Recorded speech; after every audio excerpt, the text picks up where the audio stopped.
Menyingkap misteri dimensi rohani. Proses pencarian pemahaman yang dalam.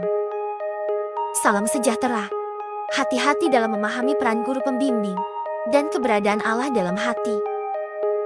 Ini adalah pemahaman yang bersifat kontekstual dan tidak berlaku untuk semua orang. Jangan terperdaya oleh kalimat-kalimat dimensi yang sering digunakan dalam mushaf Al-Quran untuk menggambarkan hal-hal yang sulit diungkapkan dalam kata-kata manusia. Ayat-ayat yang menyatakan Allah ada dalam diri atau bahwa guru pembimbing ada dalam diri berlaku hanya untuk orang-orang yang telah mencapai pemahaman tertentu dalam alam kerohanian. Ilmu kerohanian adalah pengetahuan yang diperoleh setelah mengalami pengalaman kehidupan dan kematian yang sebenarnya. Menghentikan hidup rohani dan akal adalah langkah yang perlu diambil untuk benar-benar memasuki dimensi alam kerohanian. Jadi batasannya sangat jelas. Seseorang harus melewati pengalaman kematian untuk memahami dimensi ini.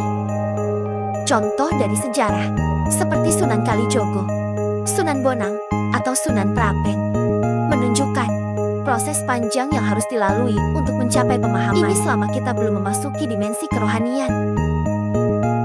Apapun yang kita lakukan dalam laku tirakat atau tapa berata masih sebatas alam sadar. Mungkin langkah berikutnya adalah Baiat Tarekatullah yang membawa seseorang ke dalam dimensi kerohanian. Kita tidak boleh merasa telah menemukan Allah atau pembimbing dalam diri sendiri selama belum mengalami pengalaman kematian dan hidup rohani. Kesadaran akal dan dimensi rohani adalah dua hal yang berlawanan dalam dunia ini.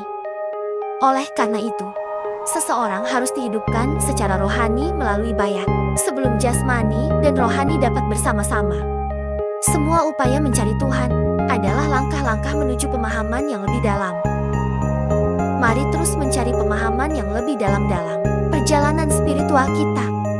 Salam sejahtera, taklim makrifat.